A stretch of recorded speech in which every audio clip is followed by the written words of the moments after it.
নমস্কার বন্ধুরা, সবাই ভালো আছো? তো আজকের আমরা শিখব যে আমরা ইউটিউবের পাসওয়ার্ডটা ভুলে গেছি বা জিমেলের পাসওয়ার্ডটা ভুলে গেছি।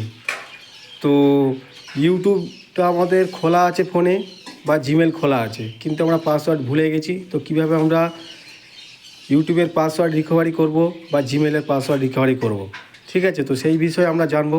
তো দেখতে থাকো ভিডিও। Thank you.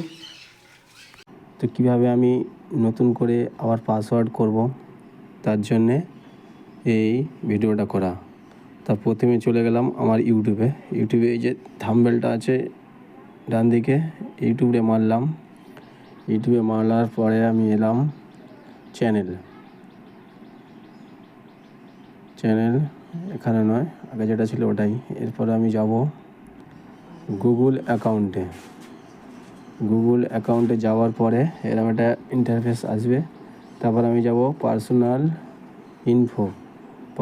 ইনফোতে যাওয়ার পরে আমি নিচে স্ক্রল করলাম।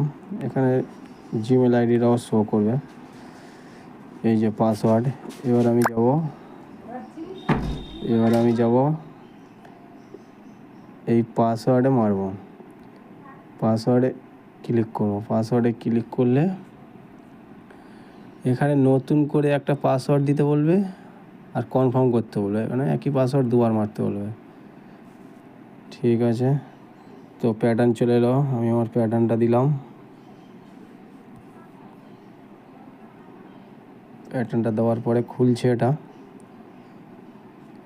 এই নতুন করে পাসওয়ার্ড দিতে হবে, দিয়ে আর এখানে চেঞ্জ পাসওয়ার্ডে মারতে হবে। তা মনে করে আমি লিখলাম সৌমেন, SOUMEN, সৌমেন @ দেখে নেই ঠিক লিখছি কিনা, @4232 মেরে দিলাম। এখানে আবার ওটাও ফেরে লিখতে হবে, SOUMEN, সৌমেন @4232। দুটোই সেম হয়েছে। এবার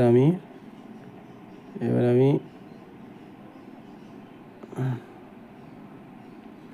আচ্ছা, ঘোরার পরে চলে গেছে, ফেলে দিতে হবে। SOUMEN, সৌমেন @4232 ফেলে দিলাম। SOUMEN, সৌমেন 4232 দেখে নেই ঠিক আছে কিনা, দুটো হয়ে গেল। এবার আমি চেঞ্জ পাসওয়ার্ডে ক্লিক করব। এই যে চেঞ্জ পাসওয়ার্ড আছে, এতে ক্লিক করলে হয়ে যাবে। যেহেতু আমার পাসওয়ার্ডটা দেখানোর জন্য ব্যবহার করছি, তাই দরকার নেই। আমি পাসওয়ার্ডটা এরমভাবে পেয়ে গেছি, তাই চেঞ্জ পাসওয়ার্ড করার দরকার নেই। আপনারাও মারলে পাসওয়ার্ড চেঞ্জ হয়ে যাবে, কোনো ওটিপি কিছুই লাগবে না, চেঞ্জ হয়ে যাবে। কিন্তু মনে রাখতে হবে এই যে এইটাই পাসওয়ার্ড করে দিয়েছি। তাহলে ওকে, এবার আমি ক্লোজ করে